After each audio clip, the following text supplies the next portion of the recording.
ఈ మధ్య 2 రకాల మనుషుల్ని చూస్తున్నామండి. ముఖ్యంగా ఆన్‌లైన్‌లో. స్టేటస్‌లు పెట్టేవాళ్ళు ఒక రకం, దాన్ని చూసేవాళ్ళు ఒక రకం. రెండో కేటగిరీ మొదటి రకం కంటే ఎక్కువ.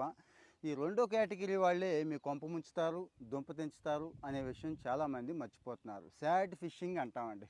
జనరల్‌గా లవ్ ఫెయిల్యూర్ అవుతుంది. లేకపోతే ఇంట్లో మొగుడు పెళ్ళాలు కొట్టుకుంటారు. లేకపోతే అమ్మా, నాన్న తిడతారు. లేకపోతే ఫ్రెండ్స్‌తో ఏదో గలాటా అవుతుంది. ఏవో ఉంటాయి. చాలా ఉంటాయి కదా బాధలు.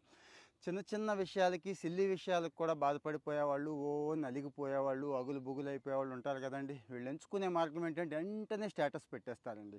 ఎక్కడో చోట సెర్చ్ చేస్తూ ఉంటే దొరుకుతూ ఉంటాయి కదా! అవి లైక్ కొడుతూ ఉంటే అవే వస్తూ ఉంటాయి కదా! దాన్ని ఇన్‌స్టాగ్రామ్‌లో స్టోరీ, ఫేస్‌బుక్ స్టోరీ, అన్నిటికంటే ముఖ్యంగా వాట్సాప్‌లో స్టేటస్. కొంతమంది అయితే ఇక ట్రైన్ స్టేటస్ అండి. మహా అయితే 1, 2 పెడతాం. వాళ్ళైతే చూడండి సామిరంగా 15, 20, 30, 50 పెడతారండి వరుస పెట్టి. దీంతో ఏమవుతోంది అంటే జాగ్రత్తగా వినండి. మన జుట్టు వాడి చేతికిస్తున్నామండి. ఎవరికి? అవతల వాడి చేతికి. అయ్యో! అని మొదలెడతారండి. నీకు ఈ కష్టం వచ్చిందా? అని చెప్పి మాటలు కలుపుతారండి. తర్వాత తర్వాత ఫోటో షేరింగ్ ఉంటుందండి. తర్వాత కాల్స్ దాకా వెళుతుందండి. ఆడెవడో ఏంటో కూడా తెలీదు.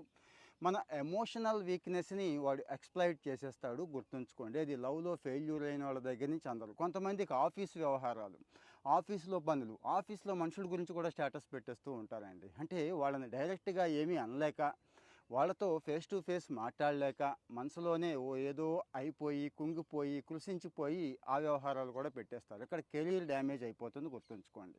ఇక మొగుడు గురించి పెళ్ళాం, పెళ్ళాం గురించి మొగుడు, క్లోజ్ ఫ్రెండ్స్ గురించి కూడా కొంతమంది స్టేటస్‌లు పెట్టేస్తున్నారండి.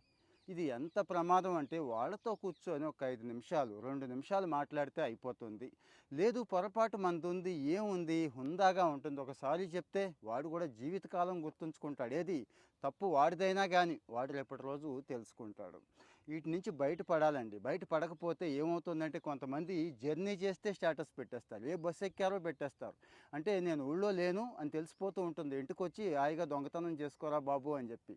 ఇక మన పర్సనల్ విషయాలు, ప్రైవేట్ విషయాలు ఇవి కూడా స్టేటస్ పెట్టేస్తారు. అవతల వాళ్ళు ఏదో సానుభూతి చూపిస్తారని కొంతమంది, అవతల వాళ్ళు మెచ్చుకుంటారని కొంతమంది, కొంతమంది అయితే అసలు మనకు సంబంధం లేనివి, పరమ చెత్త గాసిప్స్, అలాగే అవి నిజమో కాదో కూడా తెలియనివి, ఎవడెవడో పులిహారగాడు ఏదేదో చెప్తే అవన్నీ తీసుకొచ్చి స్టేటస్‌లో పెట్టేస్తారు. అంటే మీ స్టేటస్ అంటే మీ వ్యక్తిత్వం అండి, మీ గౌరవం అండి, మీకున్న విలువ అది గుర్తుంచుకోండి. స్టేటస్ అంటే WhatsApp status, Instagram story, Facebook story కాదండి.